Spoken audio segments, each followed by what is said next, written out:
Bonjour à tous et bienvenue chez KL Computer, l'informatique traditionnelle avec le service en plus. Donc voilà, aujourd'hui je vais vous montrer une petite installation d'un Intel NUC. Donc on avait déjà fait un unboxing précédemment, donc je ne vais pas m'attarder trop longtemps sur le modèle, il est déjà disponible dans une autre vidéo. Donc ici on va faire oui, le déballage, on fait le tour, on fait rapidement l'installation. Donc ici avec un SSD 2 pouces et demi Kingston, donc 240 Go pardon, et alors donc avec 8 Go de mémoire Kingston également. Voici, donc on va déballer le produit. C'est une version en Pentium ce dernier, donc l'Intel NUC.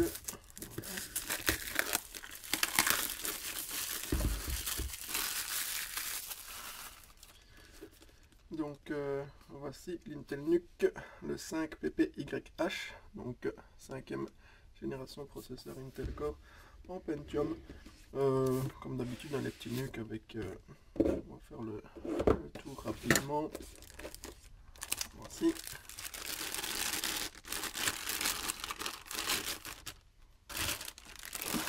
Le petit packaging, donc voilà.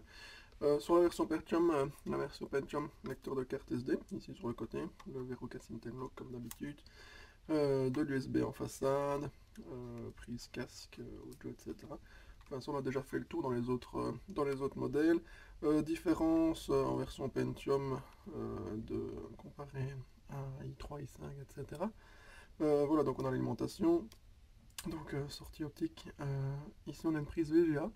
Donc sur les autres versions, vous vous retrouvez avec un mini DisplayPort. Donc ici sur la version Pentium, on a la prise VGA, la prise HDMI, prise Ethernet RJ45 et encore deux USB 3 ici à l'arrière. Donc voici pour le produit. Donc comparaison de taille, on voit c'est quand même diminué. Je suis quand même toujours assez impressionné. Donc voilà, boîte classique également, un manuel garanti, le petit stickers qu'on mettra de côté pour plus tard. Voilà, le support fourni VESA, fixation écran, etc. Toujours fourni, toujours intéressant.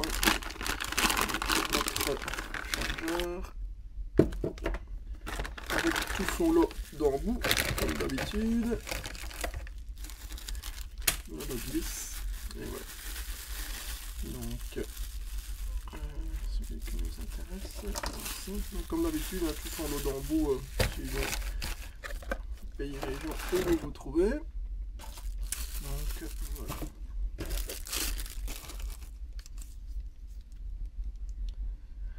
Il suffit donc de toujours le clipser. Donc on détache, donc je l'ai déjà montré, mais bon voilà. Donc vous appuyez ici, ça s'enlève vers l'avant, vous prenez votre embout, vous le clipsez, voilà, les petits ergots, clac, le petit clic, et voilà, vous êtes parti. Alimentation FSP, donc voilà.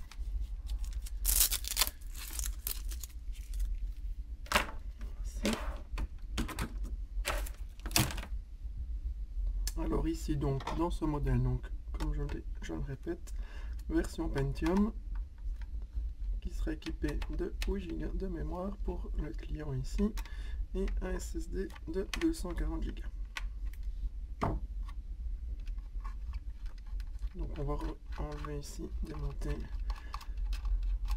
le bas du NUC. Donc ce sont des vis à main comme déjà mentionné, donc elles sont juste un petit peu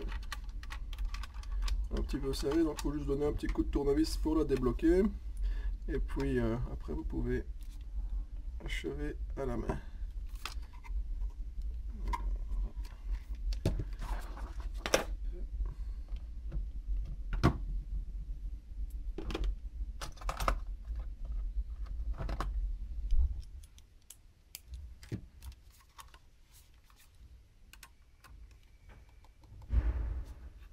Celle-là est un peu plus serrée que les autres, donc il n'y a pas besoin de serrer ça super fort. Voilà, donc là on a enlevé les 4 vis, on peut dégager la plaque arrière, donc la plaque du bas. Donc prudence, hein, comme je l'ai déjà mentionné, dans l'autre vidéo concernant la version i3. Donc vous l'ouvrez, voilà. Et donc tous les connecteurs sont attachés, donc il vaut mieux ne pas l'arracher. Voilà. Donc ici, je vais les déconnecter pour plus de facilité.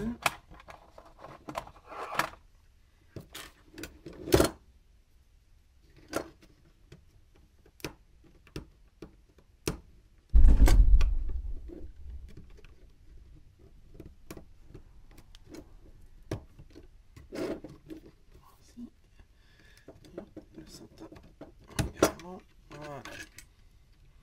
Ça sera plus simple. Pour installer donc notre petite barrette ici mémoire, la DDR3L pour low voltage, donc pareil basse consommation. On est sur 8 Go. C'est de la sodium, la 2008, c'est de la 1600 MHz ici. Voilà pour la partie technique. Oups. Rien de compliqué, hein, c'est comme dans les PC portables ou les mini PC, etc. Vous avez votre barrette de mémoire, vous avez le slot ici, c'est encore également mentionné ici, donc la DDR3, donc L, 1,35 volts. Vous prenez donc votre barrette mémoire, faites attention, il y a un détrompeur, vous l'insérez, donc il ne faut pas essayer de la mettre à l'horizontale, hein, donc vous voyez, elle est un peu de biais. Donc vous l'insérez simplement, il n'y a pas besoin de forcer. Donc ici ça bouge encore. Une fois donc qu'elle est au bout, vous appuyez vers le bas. Vous allez entendre le petit clic. Les deux petits ergots ici se rebougent. Donc automatiquement elle est mise. Si vous voulez l'enlever, on écarte les deux petits ergots vers l'extérieur et donc elle remonte. Donc il n'y a vraiment rien de compliqué là-dedans. Voilà. Ici nous allons placer donc notre disque dur, notre disque SSD pardon, dans le boîtier. Voilà, donc version 240 Go en Kingston,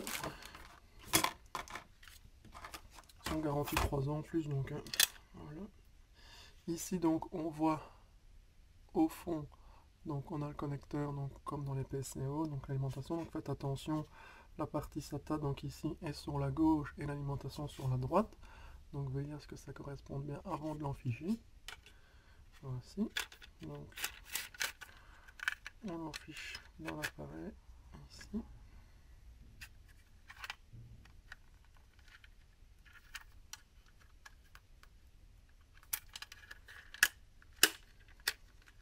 Là.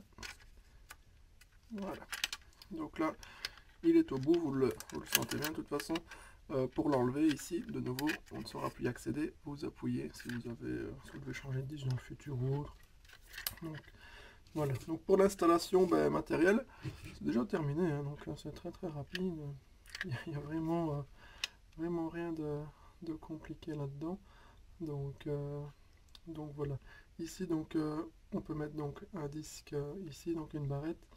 Voilà, donc niveau espace de stockage, effectivement si vous voulez ajouter du stockage ou de la mémoire par la suite, là on arrive vite aux limites de la machine, hein, donc voilà, autant bien calculer, prévoir son coût, sinon on est sur du disque externe, etc.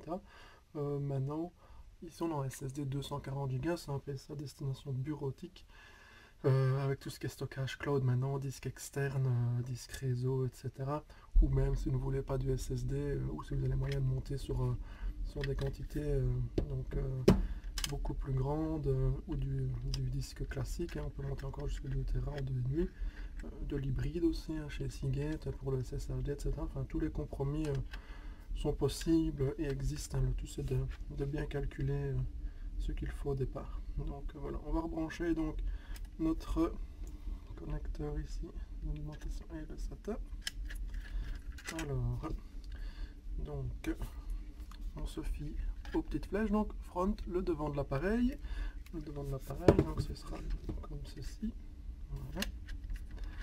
Donc nous allons rebrancher le kit. Voilà.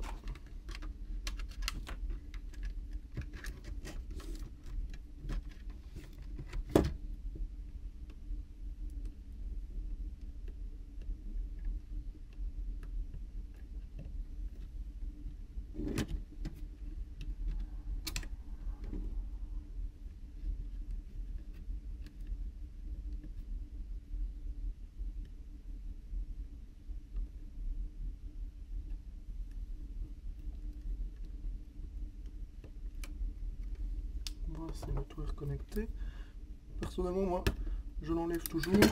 Donc voilà, c'est plus facile pour placer les disques. Maintenant, vous pouvez tout à fait laisser le tout branché si vous avez peur d'abîmer les connecteurs ou de ne pas savoir les reconnecter correctement.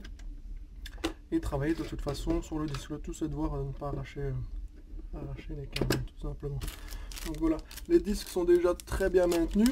En plus du SSD, je veux dire, on n'a vraiment pas de soucis de ce côté-là, hein, puisqu'on n'a aucune vibration, rien. Maintenant, on peut toujours mettre une petite vis de fixation pour être certain qu'il ne se déloge pas. Donc sur le côté, vous pouvez placer une petite vis.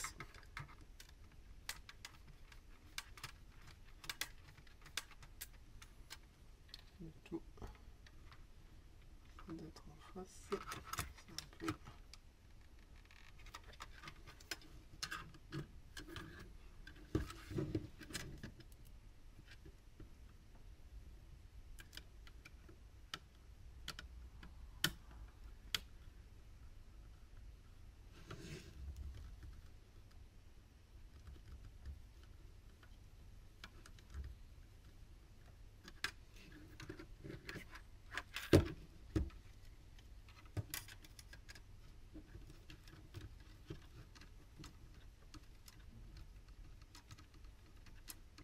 Voilà, donc là, ça ne bougera plus de ce côté-là.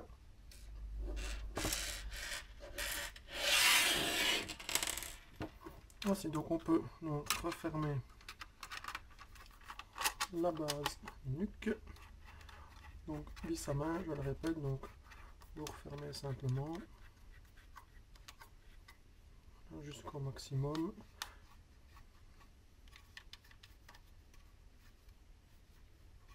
Vous sentez une petite résistance, c'est bon, vous pouvez arrêter. Voilà. Et alors donc, si vous voulez dessus, vous donnez un petit coup de tournevis. Voilà. Donc, le nuque, voilà, c'est terminé, il est monté. Donc ça, de ce côté-là, c'est assez simple. Donc maintenant, ce qu'on va faire, je vais vous montrer. On va passer à l'installation, tout simplement. Donc ici, ce sera peut-être un peu légèrement différent de ce que vous avez l'habitude de voir si vous travaillez avec directement à partir du CD, Windows, etc. On va tout détailler de toute façon. Donc voilà. On va brancher donc notre alimentation. Ici. Voilà. Donc le câble réseau qui viendra plus tard dans la partie réseau. On va prendre ici un clavier.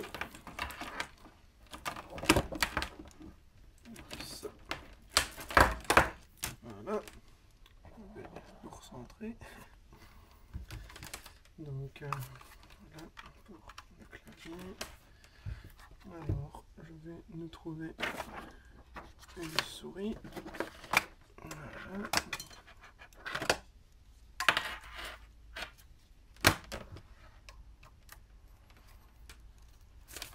Voici. Alors pour l'opération ici, moi je vais utiliser une clé USB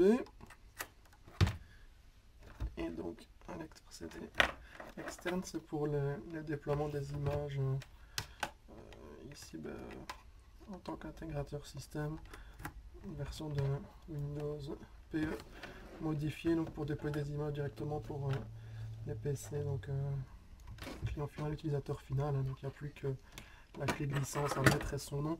Je vais vous montrer tout ça, de toute façon je vais le détailler.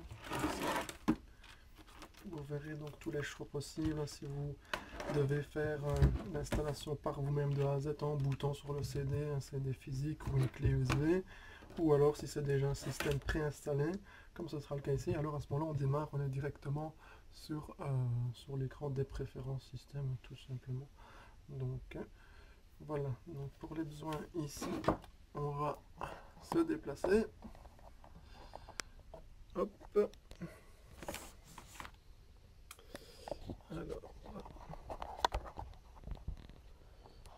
voici.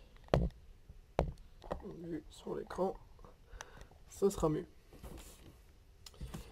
Voilà. Alors, on va connecter le câble. pour l'affichage.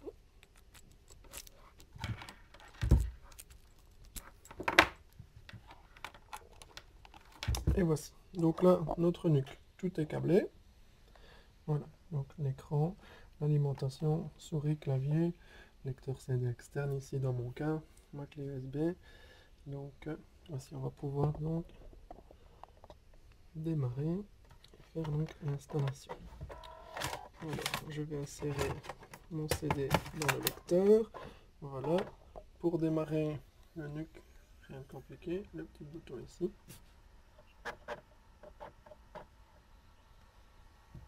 Et ça doit être parti. Voilà, ça allume bleu. Hop, on va revenir sur l'écran. Intel NUC. Donc voilà.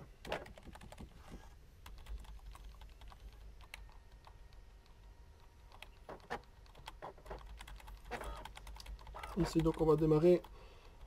Je vais vous présenter rapidement le BIOS juste pour vérifier que le démarrage est en ordre.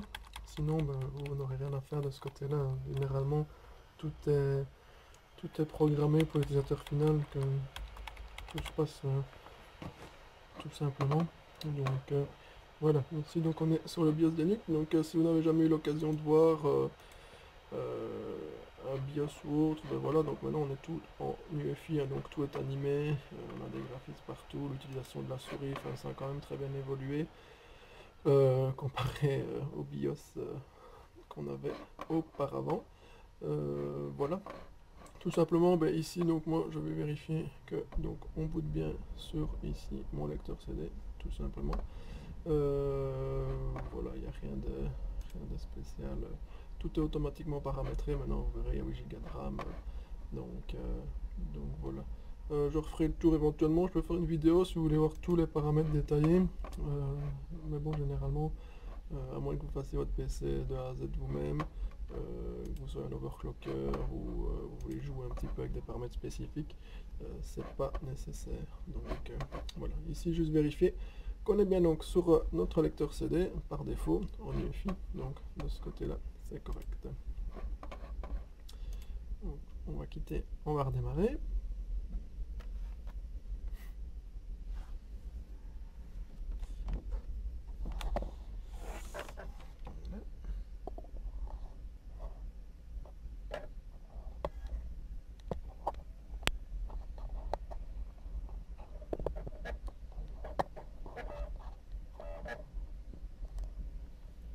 Donc là, le CD est en train de charger, on l'entend tourner.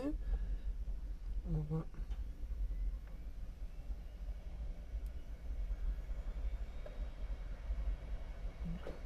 enlever.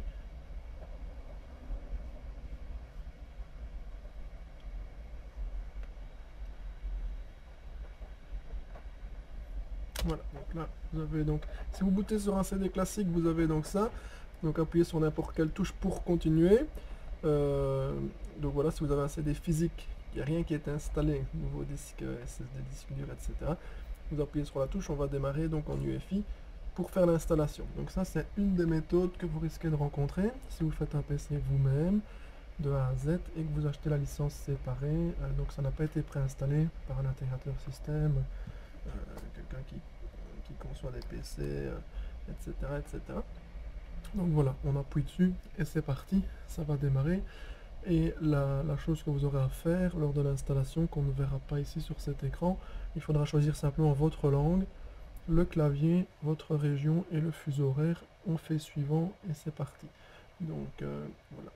Après, une fois que on est sur des versions préinstallées, donc ce qu'il va y avoir ici, on va déployer donc une image système. Automatiquement, quand l'image est déployée, l'utilisateur final il arrive sur quoi? De nouveau aussi un écran où on va lui demander donc son nom, ses préférences, la création du compte et c'est terminé. Donc voilà. Ici la seule différence c'est qu'on est sur un système préinstallé Windows PE, donc je vais déployer l'image et puis on verra la suite de l'opération. Il n'y a vraiment rien de compliqué. Voilà. Alors ici je vais juste vérifier.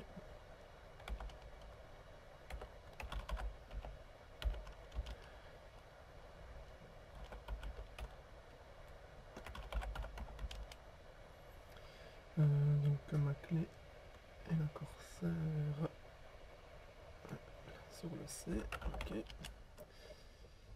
Et alors donc on va déployer l'image.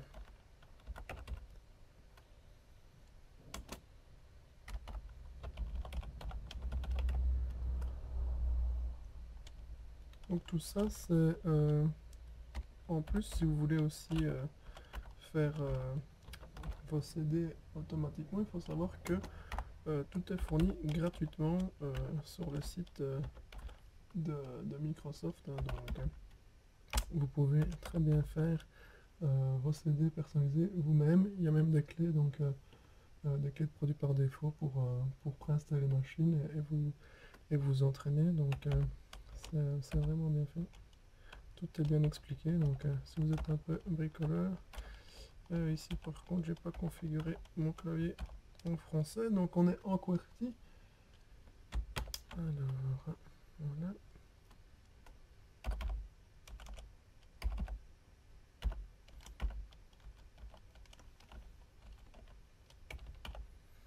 Donc voilà, donc là on va lancer l'exécutable, donc qui va aller nous chercher donc une image qui se trouve sur ma clé, donc ma clé qui est ma Corsair C2 points, mon image donc c'est KL pour KL Computer.ffu, FFU c'est l'extension donc des fichiers donc du CD que vous auriez fait via les ADK Windows préinstallés.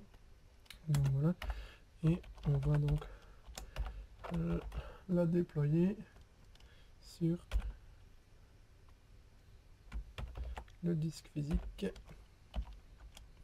donc qui sera ici le SSD à la racine directement.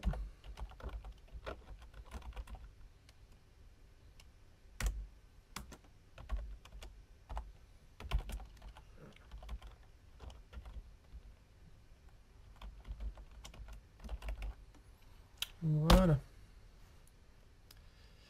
Eh bien, c'est très bien. Erreur 50, on va regarder où je me suis trompé. Donc, .exe. Voilà. Alors là, ça arrive encore bien. Avec le QWERTY.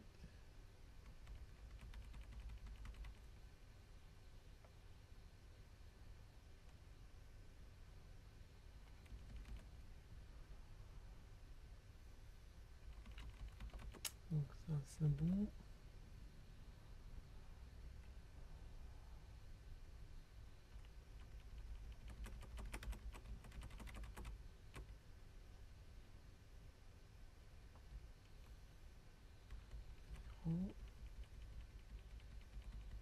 Voilà ici l'erreur de frappe. Donc c'est skip plateforme. Check. Voilà. Donc les erreurs du direct. Donc on est vraiment en live. Donc voilà. Ici donc c'est parti. Il va nous déployer donc l'image qui se trouve sur ma clé USB. Donc voilà, donc là il y en a pour quelques minutes. Hein. Donc l'avantage c'est que c'est quand même plus rapide que le CD Windows de base. Voilà, qu'on peut intégrer pas mal de choses. Hein. Donc ici déjà tout ce qui est mise à jour, etc. Les données aussi de société, personnel et autres. Hein. Donc quand vous allez dans les propriétés du système, etc. Donc on les voit. Et alors on arrive donc directement sur les préférences système où on fait OK. On met le nom de l'utilisateur et c'est parti. Quoi. Donc vraiment de la préinstallation. Donc ici, je vais le laisser tourner de toute façon et on se revoit une fois qu'on est arrivé donc aux alentours de 90%. Voilà, à tout de suite. Voici donc le déploiement de l'image est terminé, donc sans souci. Donc on va quitter ici pour redémarrer.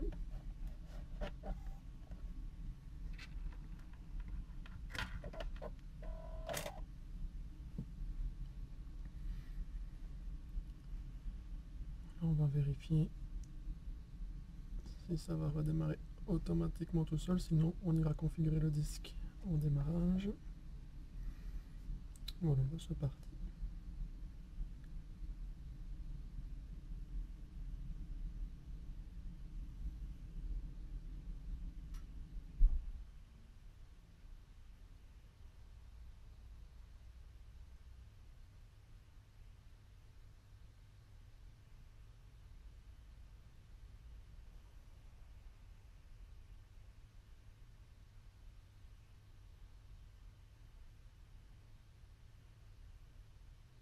Voilà, donc là ici, c'est l'installation donc après le déploiement d'une image. Donc voilà, cet écran, vous risquez de le voir également avec la dernière grosse mise à jour de Windows 10. Suite à la dernière mise à jour de Windows 10, il y a une installation complète qui se refait après un gros téléchargement. Et automatiquement, vous allez revoir cet écran. Suivant les machines, ça peut prendre pas mal de temps, hein. Sur les machines récentes, il y en a quand même pour une quinzaine de minutes, hein, parfois donc en installation, et plus sur les machines plus anciennes, hein. C'est vraiment une très grosse mise à jour qui a été faite. Donc là, il y a vraiment rien à faire, il faut juste patienter. Surtout éviter de redémarrer, déconnecter ou quoi que ce soit, reboot sauvage et autres, hein. Donc voilà.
Voici donc la mise à jour, donc c'est terminé.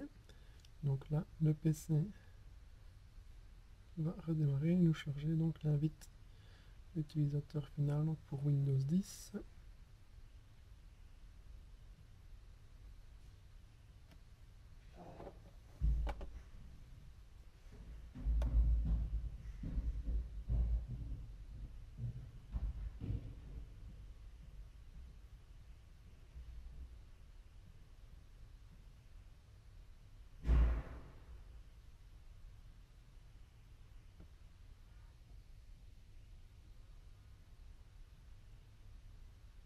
Voilà, le PC a fait sa mise à jour, donc il a redémarré, tout simplement.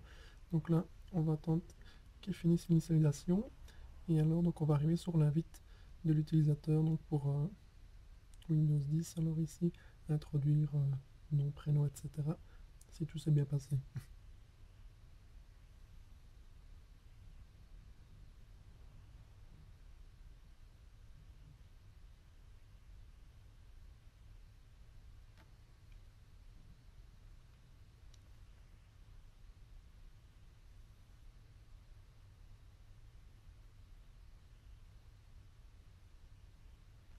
Voilà.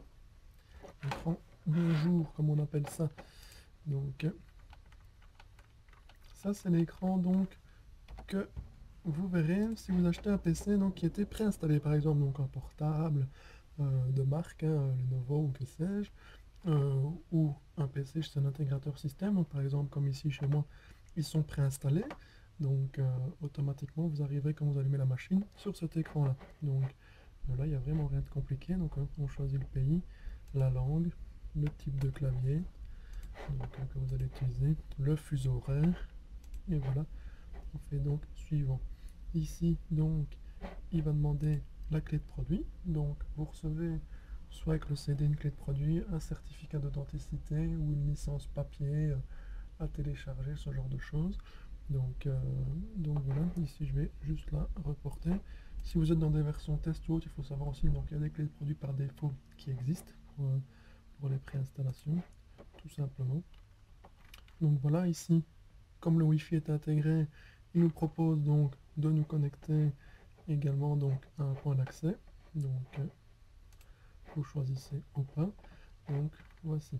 Ici donc le démarrer rapidement. Donc si vous voulez tout paramétrer, donc on peut dans les paramètres de personnalisation. Ça, je ferai éventuellement une vidéo aussi à part pour faire le tour des paramètres, pour désactiver tout ce qui est tracking, cookies, etc.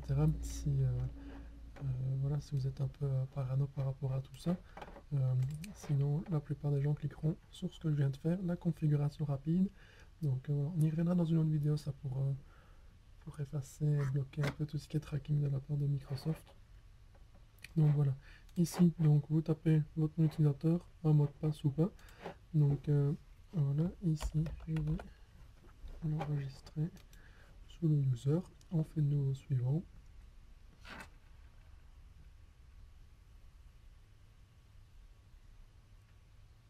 Et voilà, donc une fois que vous avez rempli cette petite question, il va préparer donc votre système. Donc là, il y en a encore pour un petit moment, rien de...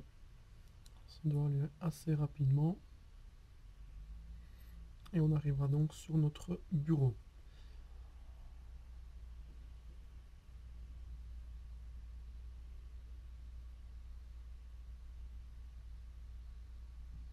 Tout ça dépend évidemment de la puissance de la machine, hein, tout simplement. Donc ici, l'avantage avec les disques SSD, c'est qu'on a quand même des choses assez réactives maintenant. Avec les 8 Go de RAM, il n'y a pas de souci.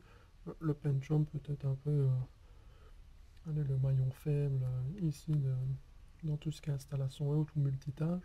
Maintenant, pour de la bureautique classique, en entrée de gamme prix, c'est largement suffisant pour la personne qui fait du surf, du traitement de texte et relever ses mails.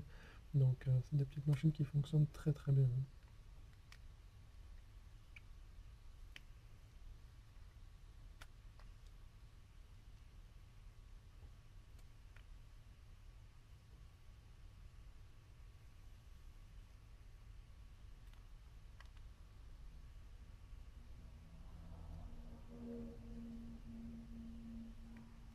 Voilà. Donc, ça ne prend pas vraiment de temps. Et voici. Donc nous sommes sur notre bureau Windows 10. Tout simplement. Donc par défaut, donc, vous arriverez sur le bureau. Voilà, moi je fais tout ce qui est installation sur mesure et pack pour ne pas trop perturber les utilisateurs, clients finaux, etc. Parce que bon, c'est clair que quand on arrive sur quelque chose comme ça, ici sur Windows 10, ça va, maintenant on a mis le démarrer, avant sur le 8.8.1, donc ça arrivait en plein écran, les gens se demandaient un peu quoi. Pareil, les gens sont un peu perdus parce qu'ils n'ont plus leurs icônes habituelles, donc tout simplement, donc ça se trouve dans les paramètres thème personnalisation pour les icônes du bureau. Donc ça c'est toujours intéressant si vous faites du PC sur mesure ou même pour vous-même. Voilà, on les coche. Nous, voilà, comme auparavant. C'est bien plus facile, tout simplement. Donc voici, on va aller vérifier. Donc vous voyez, on vient juste fraîchement de l'installer en Pentium. Ça tourne quand même très très bien. Donc voilà. Évidemment, mais il faudra faire donc l'installation des pilotes de base. Donc ça, tout se trouve de toute façon sur le site Intel NUC, hein, c'est vraiment très très bien fait. Faire les mises à jour Windows, etc. Donc ici on voit donc qu'on est en Windows 10. Donc on est sur notre CPU, donc Pentium, avec 8 Go de RAM, en système d'exploitation 64 bits. Voilà, donc l'avantage, comme vous le voyez, des fichiers déployés et autres.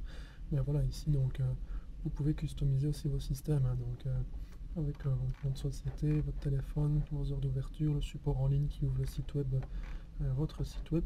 Donc voilà. Et ici donc nous pourrons activer Windows avec notre clé de licence, tout simplement. C'est quand même assez réactif pour du Pentium, comme vous pouvez le voir. On va faire un petit redémarrage complet, comme ça on verra un petit peu. Ça c'est le SSD qui fait quand même toute la différence au niveau de la réactivité du système, hein. Donc le gros avantage c'est qu'il n'y a plus de fragmentation, c'est tellement rapide de toute façon. Donc voilà. Et très très gros avantage c'est que dans 2 mois, dans 6 mois, dans 1 an, malgré toutes les mises à jour qu'il va y avoir comme à son habitude chez Microsoft, notre PC sera toujours aussi réactif. Pas comme un PC avec un disque dur classique. Donc on sait tous là, on commence avec des utilisateurs de défragmentation et autres, puis il faut faire des nettoyages. Et voilà, il est loin le temps où on formatait tous les 3 mois. Donc ici vous voyez, donc ça a bien démarré, voilà, sans problème. Donc une fois que c'est démarré, l'avantage du SSD c'est que vous pouvez directement travailler, il n'y a plus de temps de chargement. Bon, ici on n'est pas connecté à internet, donc voilà, mais voilà, vous voyez, c'est très très réactif, hein. Donc sur notre disque de 240 Go, une fois formaté et installé, donc il nous reste 212 Go de libre. Voilà pour le reste des applications. Je le redis, pour de la bureautique, du traitement texte, c'est déjà, même en 128 Go, je trouve déjà suffisant pour l'utilisateur basique. Donc ici, on a de quoi voir venir, surtout avec tout ce qui est cloud et disques externes, et réseau, NAS, etc. Voilà, donc j'ai fait le tour du produit, l'installation. Merci de m'avoir suivi. Si vous avez des questions, remarques ou autres, n'hésitez pas. N'hésitez pas non plus à vous abonner à la chaîne et à partager. J'espère que ça vous aura plu et peut-être aidé. Voilà, merci, bonne journée, à bientôt.